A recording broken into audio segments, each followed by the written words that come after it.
Assalamualaikum warahmatullahi wabarakatuh. Rekan-rekan mahasiswa Prodi Hukum Indonesia yang saya hormati, kita bertemu kembali dalam mata kuliah hukum acara peradilan konstitusi. Pada kesempatan ini saya akan menjelaskan tentang impeachment sebagai kelanjutan dari pertemuan sebelumnya, di mana dalam pertemuan sebelumnya saya menjelaskan konsep umum tentang impeachment dan praktek-praktek pelaksanaan impeachment di negara-negara lain. Sedangkan dalam pertemuan kali ini saya akan fokus kepada penjelasan tentang impeachment di Indonesia. Jika kita bicara tentang impeachment di Indonesia, sebagaimana kita ketahui dan sudah kita diskusikan dalam pertemuan sebelumnya, impeachment itu merupakan sebuah prosedur konstitusional untuk mengevaluasi kinerja, kalau dalam teori secara umum, kinerja elected official, gitu ya, pejabat-pejabat yang dipilih melalui pemilu, dipilih secara langsung oleh rakyat. Tetapi di beberapa negara, impeachment itu hanya difokuskan kepada pejabat-pejabat tertentu saja, yakni pejabat misalnya presiden dan wakil presiden. Tetapi sekali lagi yang perlu digarisbawahi, ada juga negara yang memberlakukan prosedur impeachment ini tidak hanya kepada presiden dan wakil presiden, tapi kepada seluruh pejabat yang dipilih melalui pemilu. Misalnya di Amerika Serikat itu impeachment berlaku untuk berlaku tidak hanya kepada presiden dan wakil presiden. Tetapi yang perlu digarisbawahi, impeachment ini adalah mekanisme evaluasi dan pemberhentian elected official terkait dengan dugaan pelanggaran hukum. Jadi ini berbeda dengan mekanisme evaluasi elected official terkait dengan kinerja mereka dalam memenuhi janji-janji politik. Karena kalau evaluasi terkait dengan kinerja itu ada prosedur dan istilah lain yang dipergunakan, yakni recall. Jadi kalau impeachment ini lebih mengarah atau diperuntukkan kepada evaluasi terkait dengan dugaan pelanggaran hukum. Nah, bagaimana dengan praktek di Indonesia? Jadi ketika kita bicara tentang impeachment di Indonesia, ini sebenarnya kita harus lihat di dalam sejarah ketatanegaraan kita, impeachment ini harus dilihat dalam dua frame waktu, dalam dua periode, yakni impeachment pada periode sebelum amandemen konstitusi, sebelum amandemen UUD 1945, dan impeachment setelah amandemen konstitusi. Jadi ada dua fase, ada dua periode yang harus kita lihat ketika kita bicara impeachment di Indonesia. Pertama, impeachment pada periode sebelum amandemen konstitusi. Sebelum amandemen konstitusi dilakukan, ini di dalam UUD 45 sebelum amandemen konstitusi, ini sebenarnya tidak ada aturan, tidak ada norma di dalam konstitusi yang mengatur secara eksplisit,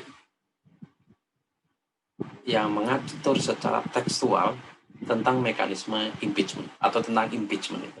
Jadi tidak ada aturan, norma aturan di dalam UUD 45 yang mengatur tentang impeachment atau pemberhentian presiden atau wakil presiden. Tetapi di dalam penjelasan UUD 45 itu ada frasa-frasa, ada kalimat-kalimat yang dicantumkan dalam amandemen konstitusi, di dalam penjelasan konstitusi yang secara implisit itu bisa diinterpretasikan, bisa ditafsirkan sebagai dasar untuk dilakukannya impeachment. Jadi di dalam penjelasan UUD 45 itu sebelum amandemen itu disebut bahwasannya presiden itu adalah mandataris MPR. Jadi presiden itu menjabat sebagai mandataris, sebagai penerima mandat dari MPR. Jadi sebagaimana kita ketahui, di dalam konstitusi UUD 45 sebelum amandemen, itu kedaulatan rakyat itu diselenggarakan oleh MPR. Kemudian MPR yang memilih presiden dan wakil presiden, yang memilih dan mengangkat. Karena presiden dan wakil presiden dipilih dan diangkat oleh MPR, maka presiden dan wakil presiden ini adalah pemegang mandat dari MPR. Nah, sebagai mandataris MPR, maka presiden dan wakil presiden di dalam UUD 45 sebelum amandemen, dia harus bertanggung jawab kepada MPR. Oleh karena itu di dalam TAP MPR nomor 3 tahun 1978 itu diatur bahwasanya presiden ketika dia masih dalam masa jabatannya itu dia bisa dimintai pertanggungjawaban di depan sidang istimewa MPR. Nah, ini sebenarnya TAP MPR ini dibuat sebagai respon ya terhadap proses pemakzulan Presiden Soekarno. Jadi kalau kita lihat pada fase pertama sebelum dilakukannya amandemen terhadap UUD 45, ini sebenarnya tidak ada norma aturan di dalam konstitusi yang secara langsung mengatur tentang impeachment dan mekanisme impeachment. Ketiadaan pengaturan ini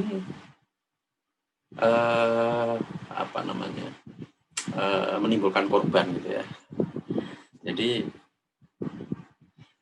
pada periode waktu sebelum amandemen ini ada 2 presiden yang menjadi korban dari impeachment. Jadi yang pertama Presiden Soekarno, kemudian yang kedua Presiden Gus Dur. Presiden Soekarno dituduh tidak dapat menjalankan kewajibannya dan tidak melaksanakan haluan negara. Soekarno dituduh tidak dapat menjalankan kewajibannya dan tidak melaksanakan haluan negara, sehingga kemudian diberhentikan dalam sidang istimewa MPR. Demikian juga halnya dengan Presiden Abdurrahman Wahid. Ini dituduh melanggar haluan negara karena tidak hadir dan menolak menyampaikan pertanggungjawaban dalam sidang istimewa MPR serta dinilai salah dalam menerbitkan dekret. Dan sebelumnya juga ada tuduhan-tuduhan yang lain gitu yang dibuat oleh DPR dan MPR, termasuk tersangkut skandal Bulog Gate dan Brunei Gate, tapi tuduhan-tuduhan itu tidak terbukti secara hukum.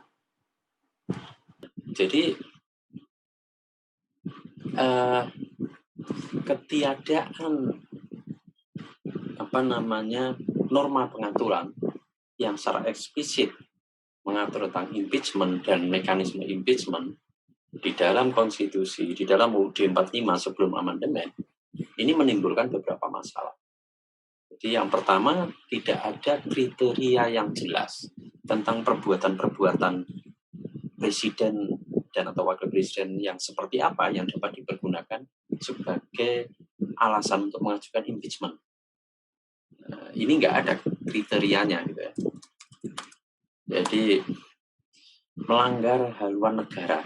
Haluan negara itu seperti apa sih sebenarnya? Bagaimana mekanisme pembuktian, mekanisme pengujian bahwa presiden benar melakukan seperti yang dituduhkan, melanggar haluan negara. Itu tidak ada mekanisme. Kriterianya juga nggak ada. Nah,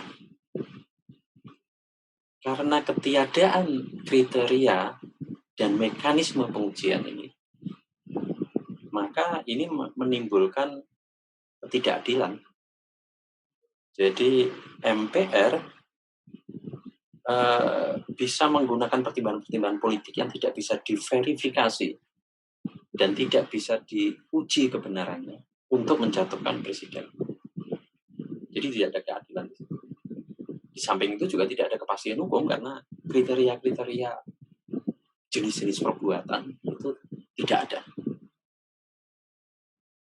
Ya, ketika kriteria perbuatan yang dianggap sah untuk menjadi alasan pelaksanaan impeachment dan juga mekanisme pelaksanaan impeachment-nya itu tidak ada,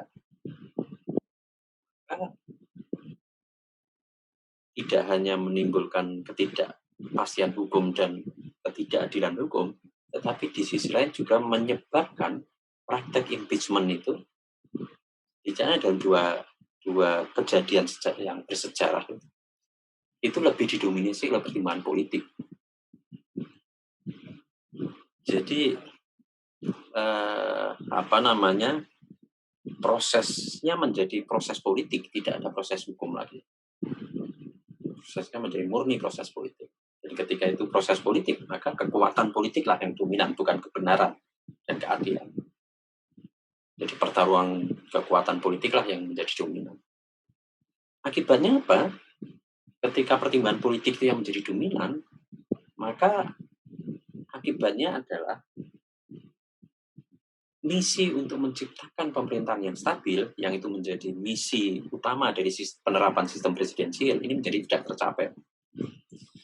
Jadi karena impeachment itu lebih didominasi oleh pertimbangan politik dan proses politik, maka ini menjadi cenderung bergaya sistem parlementer. Jadi parlemen menjatuhkan presiden, parlemen bisa menjatuhkan presiden dengan mudah. Dan ini bertentangan dengan sistem presidensial. Kenapa? Karena kalau dalam sistem presidensial itu dorongan yang ingin dibangun adalah pemerintahan stabil. Pimpinan eksekutif dalam ini presiden yang lebih kuat. Jadi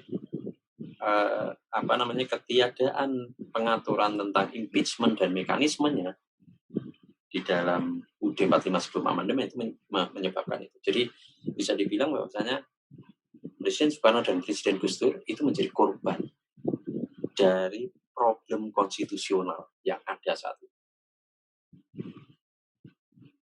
Nah, di sisi lain, dominasi pertimbangan politik dan pertarungan politik dalam memproses impeachment ini jika tidak diperbaiki, itu akan berpeluang memicu chaos di tingkat grassroots.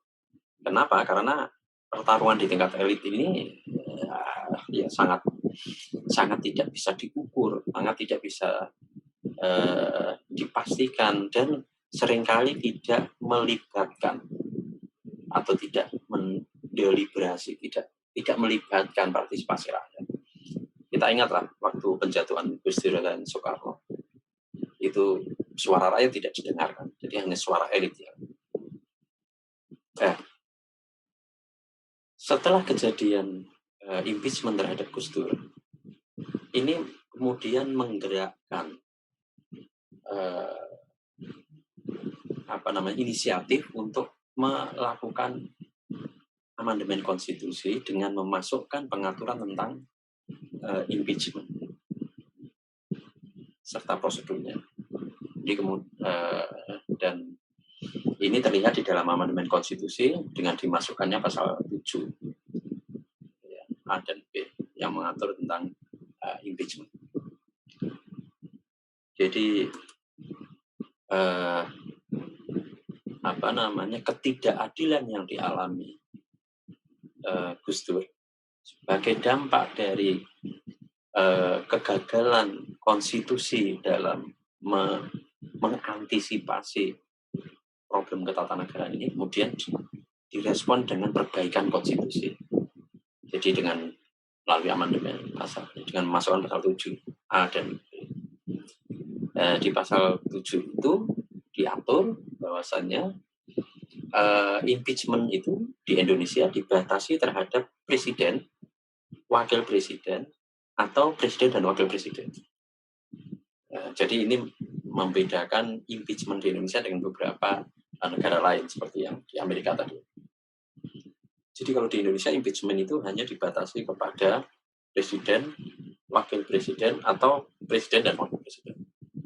Nah, kemudian yang kedua, impeachment itu bisa dilakukan jika terjadi perbuatan yang dilakukan oleh presiden, wakil presiden atau presiden dan wakil presiden, di mana dia dituduh dan kemudian terbukti melakukan pelanggaran hukum yang sangat besar, yang berupa pengkhianatan terhadap negara, korupsi, penyuapan, tindak pidana berat lainnya, atau perbuatan tercela, maupun apabila tidak terbukti tidak lagi memenuhi syarat sebagai presiden dan wakil presiden. Jadi di pasal 7A ini diatur tentang kriteria perbuatan hukum yang apabila itu terbukti dilakukan oleh presiden atau wakil presiden, maka itu bisa menjadi alasan untuk dilakukannya impeachment. Jadi ini semuanya adalah perbuatan-perbuatan hukum yang fundamental, yang berat. Jadi pengkhianatan terhadap negara, korupsi, penyuapan, tindak pidana berat lainnya. Ya ini misalnya tidak pidana berat yang lainnya ini kan ada banyak ya yang diatur dalam undang-undang itu. Misalnya human trafficking, itu juga ya, pidana berat. Terus kemudian perdagangan narkotika dan sebagainya. Atau tidak lagi memenuhi syarat sebagai presiden dan wakil presiden. Jadi itu kriteria perbuatan hukum atau kondisi yang bisa dijadikan alasan untuk mengajukan impeachment. Lalu mekanismenya bagaimana? Di konstitusi pasca amandemen di pasal 7 itu diatur. Jadi prosesnya atau mekanismenya itu diawali dari usulan oleh DPR kepada MPR untuk melakukan impeachment, tetapi sebelum usulan DPR itu diserahkan kepada MPR, DPR harus mengajukan permintaan kepada MK dulu untuk memeriksa, mengadili, dan memutus terhadap pendapat DPR atau tuduhan DPR. Jadi misalnya DPR menuduh presiden melakukan pengkhianatan terhadap negara. Ya, ini DPR harus mengajukan permohonan kepada MK untuk memeriksa, mengadili, dan memutus tuduhan dari DPR.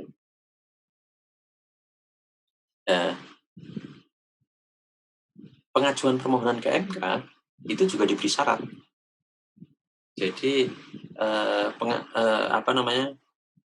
DPR bisa mengajukan permohonan pemeriksaan terhadap pendapat DPR bahwa presiden melanggar ketentuan pasal 7A itu. DPR harus mendapat dukungan sekurang-kurangnya 2/3 dari jumlah anggota DPR yang hadir dalam sidang paripurna yang dihadiri oleh sekurang-kurangnya 2/3 dari jumlah anggota DPR. Jadi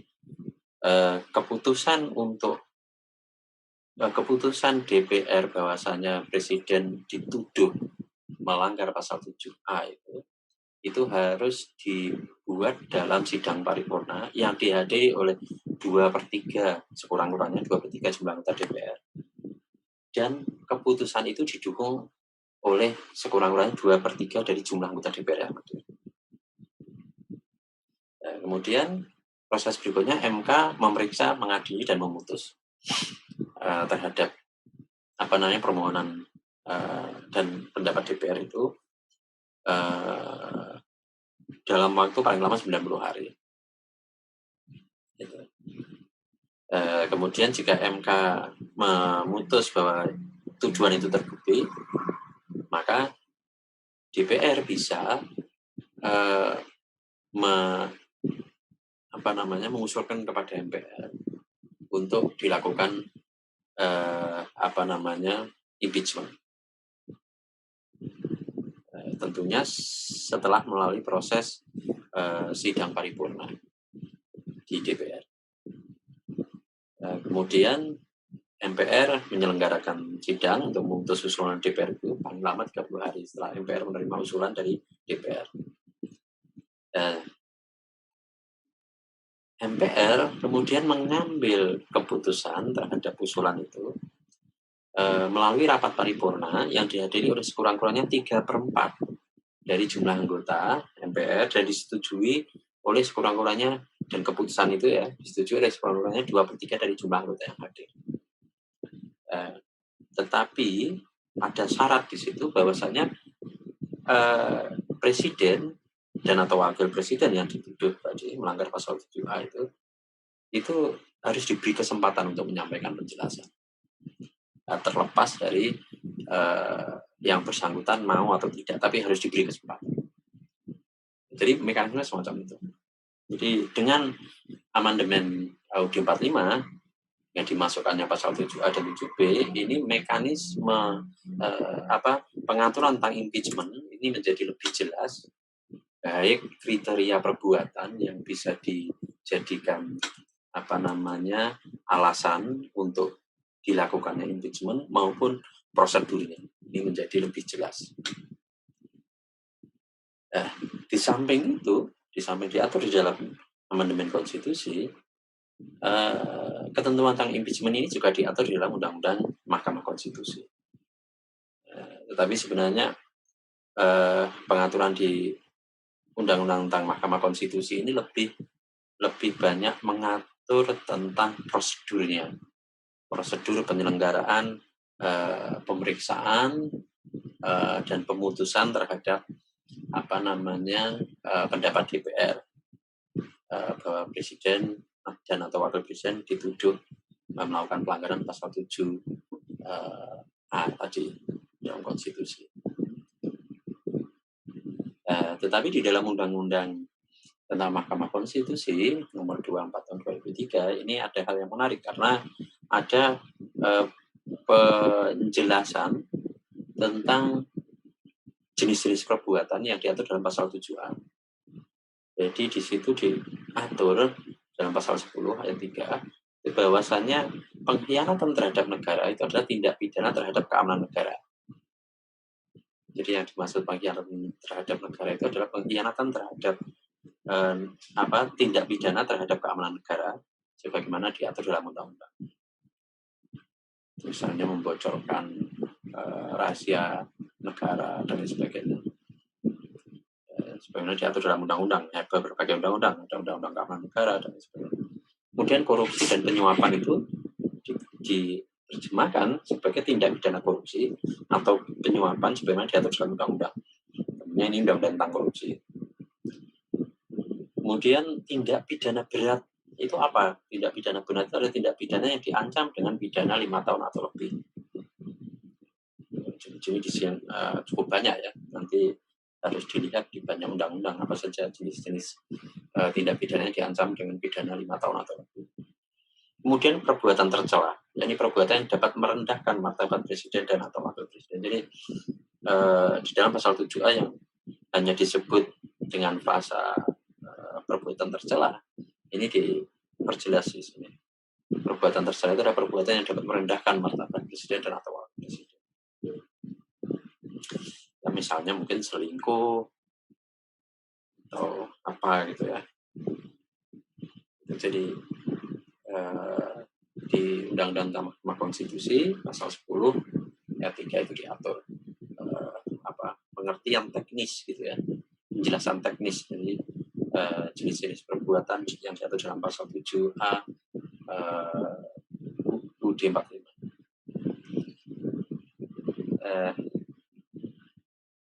Sedangkan siapa saja para pihak dan alat bukti dalam proses pemeriksaan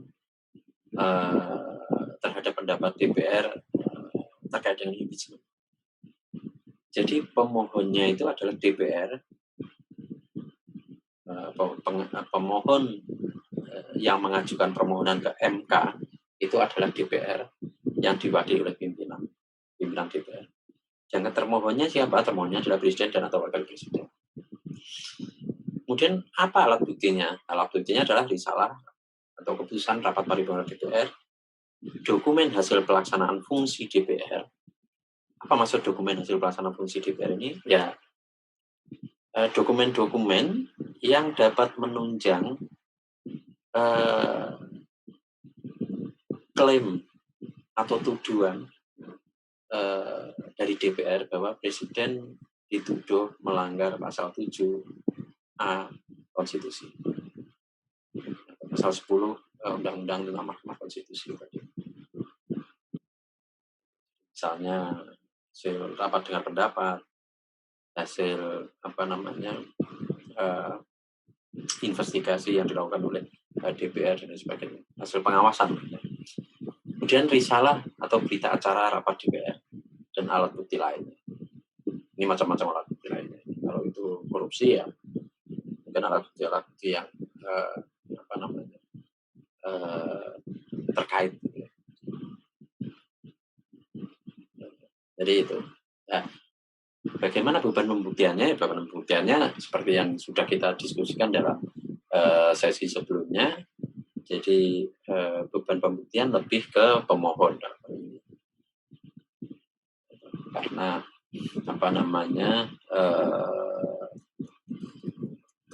untuk perkara impeachment ini berangkat dari tuduhan DPR, maka beban pembuktiannya diberikan kepada pemohon. Jadi yang mendalilkan, yang membuktikan. Bagaimana prosesnya di MK itu jadi pendaftaran perkara oleh DPR ya, oleh pemohon, terus kemudian dilakukan pemeriksaan kelengkapan yang diperiksa itu misalnya permohonannya, terus kemudian surat keputusan paripurna, alat bukti. Apabila ada yang belum lengkap, ini diberi kesempatan 3 hari untuk melengkapi. Setelah lengkap itu maka kemudian permohonan itu diberi nomor register. Setelah itu proses selanjutnya adalah persidangan, pemeriksaan gitu ya. Misalnya persidangan. Itu sidang pertama itu pemeriksaan pendahuluan. Sidang kedua itu untuk tanggapan oleh Presiden dan atau Wakil Presiden. Sidang ketiga itu adalah pembuktian oleh DPR. Sidang keempat itu pembuktian oleh Presiden dan atau Wakil Presiden. Sidang kelima itu kesimpulan, sidang keenam itu putusan. Ini sudah dibikin secara ketat karena waktunya itu memang maksimal 90 hari. Presiden dan atau Wakil Presiden dapat didampingi oleh penasihat hukum. Namun, meskipun dia didampingi oleh penasihat hukum, oleh Presiden atau Wakil Presiden yang dituduh itu wajib menghadiri persidangan. Bagaimana putusannya? Putusannya itu bisa 3. 1, tidak dapat terima apabila permohonannya tidak memenuhi syarat. Terus kemudian bentuk kedua itu bisa mengabulkan dan menyatakan membenarkan DPR apabila terbukti Presiden dan Wakil Presiden melakukan pelanggaran hukum atau tidak memenuhi syarat. Yang ketiga bentuknya bisa menolak apabila tidak terbukti. Jadi bentuk putusannya ada 3.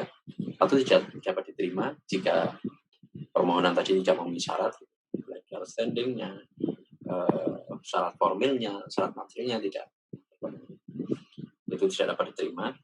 Kemudian bentuk kedua itu bisa mengabulkan dan menyatakan pendapat DPR itu benar